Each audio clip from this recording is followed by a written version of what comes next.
What is going on, everybody? So Gemini just came out with this LaTeX upgrade for math. So before, when you use Google Gemini in notebooklm, by creating a new notebook and actually trying to study math equations or study notes, oftentimes it would output a bunch of computer jargon, so a bunch of code that you weren't actually able to study from.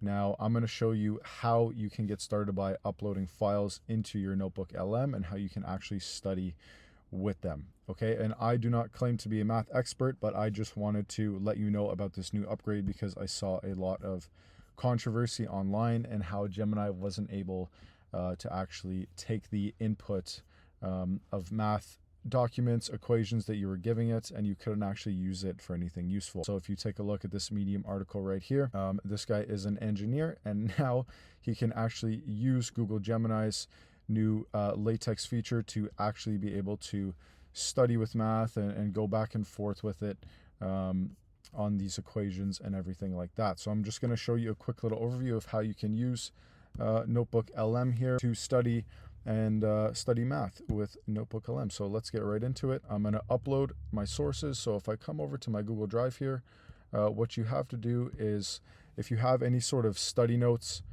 from your school or anything like that, or if your job position you want to go back and forth on some things, right? All you need to do is take your study notes, whatever you've got, upload them into a Google Drive, Google document. Okay, you got to paste those in there.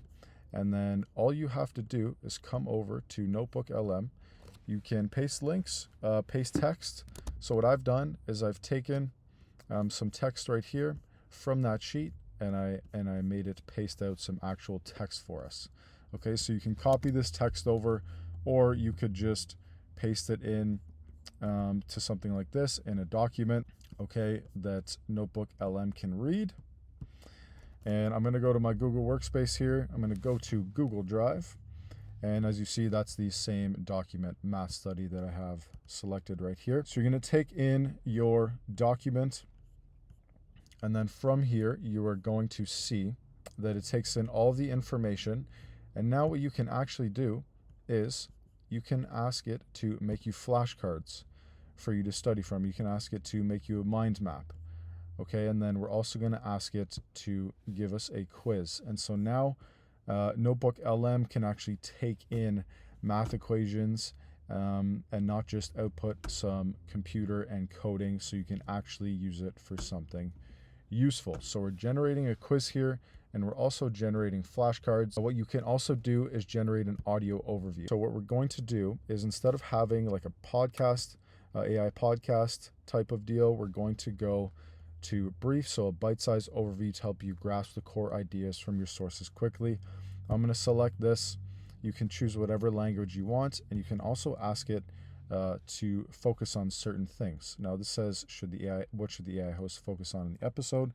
So we'll see if that works in the future, but we can just select brief here just to keep it simple. We'll go generate, and now we'll get an audio overview. So if you understand and learn better through audio, you don't have to just stick to these notes. You can use the flashcards, and you can also use the audio overview as well. So let's take a look at what has been generated for us. We've got some trigonometry flashcards. Okay, and so you can use these to study right here. And so now that notebooklm has this feature and it can read and output math equations properly, this is going to be a very useful tool for you guys who are in the math space, or just, I don't know, maybe you like to study math or something. I don't. I like AI, but this is for you if you like to study math.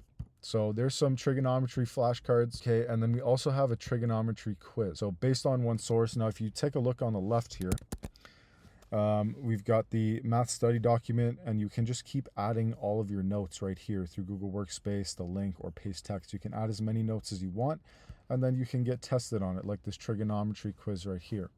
So there you go. In a right angle triangle, which trigonometric ratio is represented by the formula? Now I don't know these answers, but I'm just going to go through this with you guys. I'm getting them all wrong. Let's see if I can get one right. Boom, 1 for 3.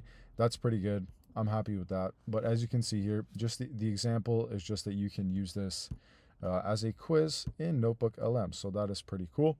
So you've got the trigonometry quiz, you got the trigonometry flashcards, and now it's generating an audio overview. Right here we have the audio overview, and so I'm just going to play this. I hope it's not too loud and you guys can hear some This of it. is the brief on trigonometry rules. Okay, so think of this source material like a cheat sheet, right?